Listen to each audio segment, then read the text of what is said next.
waaw di nuyu ñëpp di ziar askanu Colobane li tax tey ñu wote fii ñu taxaw nii dañ naan histoire dafay am quoi dañ naan histoire dafay am mooy que ne dafa amoon benn choc bu fi amoon benn car rapide bu bàyyi yoonam dugg ci biir quartier bi mu duggee ci biir quartier bi ndogal dafay am parce que daa am ko fi ñàkk bakkanam yaa ji sonn loolu newoon réanimation loolu mooy base bi ñu samp lii tey uniquement pour intérêt Colobane ndaw Colobane nag ñoo àndandoo xàccandoo décidé dóorandoo objectif yi mooy que ne lépp loo xam ne anarchie la bu nekk biir Colobane dañ koy dindi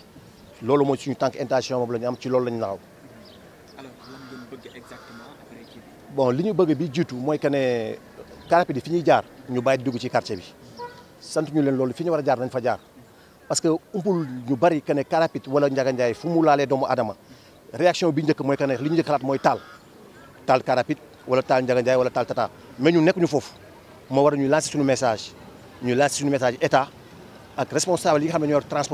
transport Sénégal ñu lancer message boobu ñu éviter car rapide yi di jaar fi. alors da ngeen bëgg aussi ñu éviter ko définitivement wala pour mu am ay doodaan pour ñu mën a def. non pas doodaan parce que fii du yoon quartier la dëkkuwaay la parce que boo xoolee nit ñi fekkewuñu car rapide ñu fekk nit ñi kon car rapide bu bàyyee yoonam bu defee infraction day metti ñun loolu la ñuy laaj mooy fi ñu war a jaar dañ fa jaar bu njëkk yoon bi lañ doon jaar te yoon bi léegi xat boo xamante ne anarchie bi fi am dafa bari nit ñi amatuñu fu ñu jaar ci kaw tali bi la ñuy jaar mais est-ce que loolu moo war a am ñun soxlawuñu loolu ne état jël ay responsabilité mu tranché ñun foofu lañ leen di xaar di lancer message di lancer appel maire bi li mu war a def ci digganteem ak population Colobane mu jóg jël ay responsabilité mu jël engagement mu def loolu parce que ñun loolu lañu soxla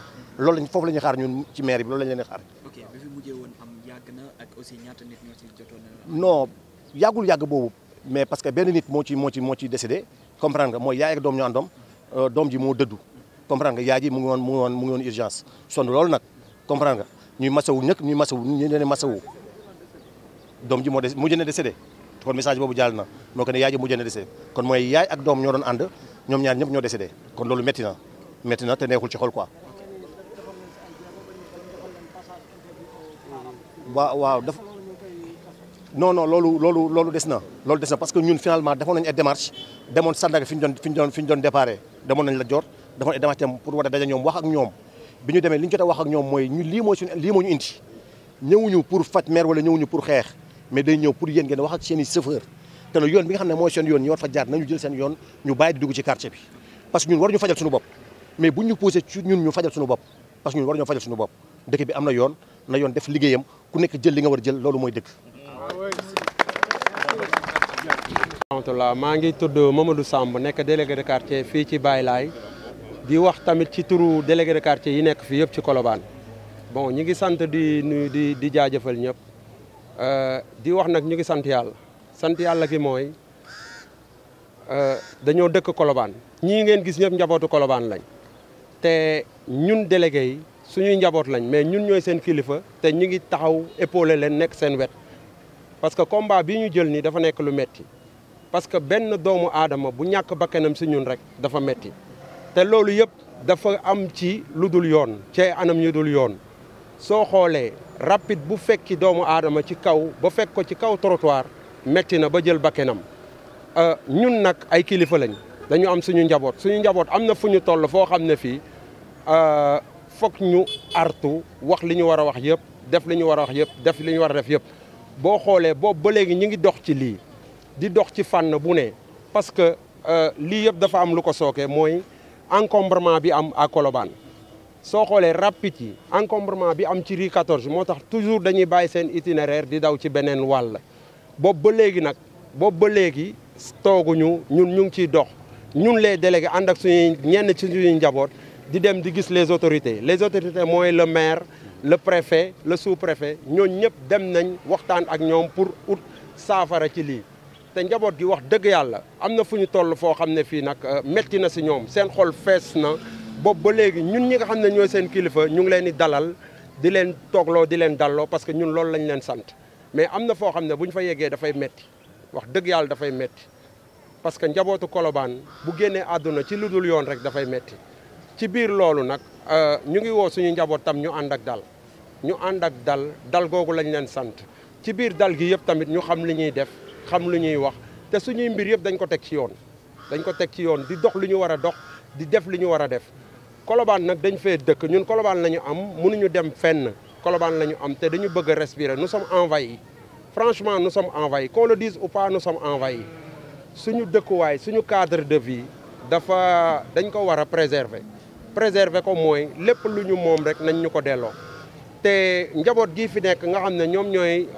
yëngu ci wàllu commerce dafa am nu ñu dëkkee ak ñoom yàlla def na ñu jaxasoo bi mooy booloo nañ ñu respecté leen mais tamit ci biir respect bi ñoom nañ ñu delloo li ñu moom mooy ñuy jaaral seen mbir ci yoon di xam fi ñu war a teg ak fi ñu war a taxaw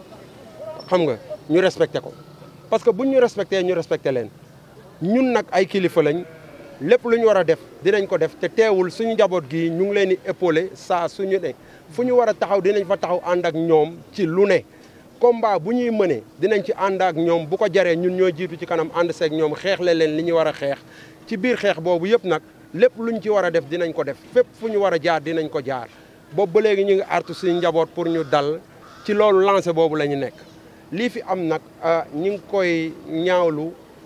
di ci massawu tamit njaboot gi nga xam ne moo bokk si ñun seen ñàkk ci ay bakken ñu ngi leen di ñaanal yàlla xaare leen jannatul firdaws te jëkkër ji mu fi bàyyi ak njaboot gi yàlla taxawu leen di wax nag ñu ngi woo autorité yëpp ñi nga xam ne ñoo mën a saafara mbir mi ñu jóg ci daar balaa muy yegg feneen ñaanuñu ko yàlla léegi nag liñ ci war a def ñoom ñëpp ku ci nekk xam nga sa wàll ci mbir mi ñu ngi leen di ñaan pour ñu ñëw taxaw def ci liñ ci war a def balaa muy jur leneen wasalaam waaw parce que njaboot gi ñu am ay jeunes lañ ay xale lañ te xale dafa am nu ko yàlla bindee ñun tey jii ñun ñii njiitu koñ bi njiitu délégué yi bu ñun ñii di délégué ak yenn mag ci koñ bi am na position yoo xam ne suñ ko jëlul woon taxaw ak xale yi artu leen dina metti te ñu ngi sant yàlla bi ñu suñuy njaboot déggale parce que am na lu ñu namoon a def mais yàlla ak cër biñ ñu may ñun kilifa yi moo tax lii yëpp am mais buñ ñu joxul woon cër kon mën na demee neneen kon suñu njaboot gi tam ñun ñoo ngi leen di jaajëfal ci cër biñ ñu jox ñu ngi leen di jaajëfal bu baax ci cër biñ ñu jox parce que liñ ñu delloo ñun xam nañ ko ci biir loolu nag ñu ngi leen di jaajëfal te di ñaan yàlla kàttana leen ba lii ñu songu di ko xeex yàlla may leen ci ndam di jaay sa beaucoup membres de la population de Colobane. D'abord, je vais saluer la mobilisation qui est derrière nous. Et nous voyons que toute la population est là, de tout âge confondu. Et les gens sont mobilisés pour lutter contre certaines dérives que nous avons constatées dans ce quartier. Les constats sont l'occupation anarchique, il faut le dire. Une cantinisation accrue de la population et de l'environnement du quartier. Le non-respect du trajet des véhicules interurbains et urbains dans ce quartier. Et en plus de cela, nous voyons une cohabitation qui se détériore de jour en jour. Parmi tous ces problèmes, nous pensons que l'autorité a une mainmise qui doit réguler la bonne organisation d'une société et qui doit sécuriser les personnes et les biens tout en organisant chacun sa parcelle de terre ou sa parcelle d'occupation pour qu'on puisse avoir une bonne cohabitation. Ce qu'il faut déplorer, après moult activités pour sensibiliser, pour alerter, pour ameuter, mais aussi pour organiser, nous avons constaté que l'autorité a été sourde, l'autorité a été aveugle, l'autorité n'a pas bougé un seul doigt pour réguler, n'a pas bougé un seul doigt pour réorganiser, n'a pas bougé un seul doigt pour alerter et faire de sorte que ce cadre de vie soit un cadre de vie décent et que les gens puissent vivre en toute santé et en toute harmonie. Ce que nous avons constaté aujourd'hui, nous avons constaté une population mobilisée, une population qui est prête à s'engager, à lutter pour que son cadre de vie soit respecté. Et si les gens ne font pas ce qu'ils doivent faire, nous pouvons calmer les jeunes, mais nous ne pouvons pas les arrêter. Il faut que les gens sachent, à un moment donné, s'il y a un dépassement d'objectifs, nous ne pourrons plus s'en enquérir et ça va créer des dégâts. Alors, on a dit passage interdit au cadre. Est-ce que c'est respecté? Le passage interdit, nous, population, nous ne pouvons faire qu'une seule chose, alerter, et c'est à l'autorité d'installer les panneaux de signalisation et le planning de route qu'il sciait pour ce quartier. Et ce n'est pas nous qui allons faire la police. Mais ce qui s'est passé le 30 décembre, ce qui s'est passé le 2 janvier, pour qu'on ait perdu 2 vies humaines dans ce quartier ne va plus se répéter. Ça ne va plus se répéter. Trop, c'est trop. Et ce que nous demandons, c'est que les gens, quand je dis les gens, je prends entre guillemets les autorités en charge de réguler, d'alerter, d'encadrer, mais aussi les autorités qui doivent tendre un bon cadre de vie et un environnement sain.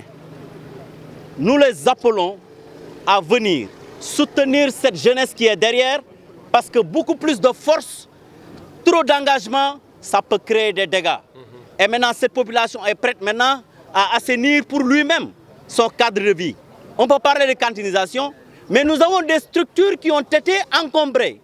Nous avons une école tout près, Moustapha Cissé. Il est très difficile pour nos enfants d'y accéder et on a du mal à voir quel est le nom de l'école. Nous avons un centre de santé derrière, occupé par un parking qui n'est pas si organisé que ça, mais aussi sale qu'il y a autant de moustiques pour donner beaucoup plus de maladies qu'on doit en soigner. Je pense qu'il est temps que l'on puisse réorganiser et revoir un peu ce cadre de vie colobanois. Sinon, la population va s'en charger elle-même. Nous alertons. Nous alertons. Nous alertons. Nous alertons encore. Et c'est une troisième alerte et une dernière alerte. Les autorités compétentes n'ont qu'à prendre leurs responsabilités. Sinon, la population va s'en charger. Merci.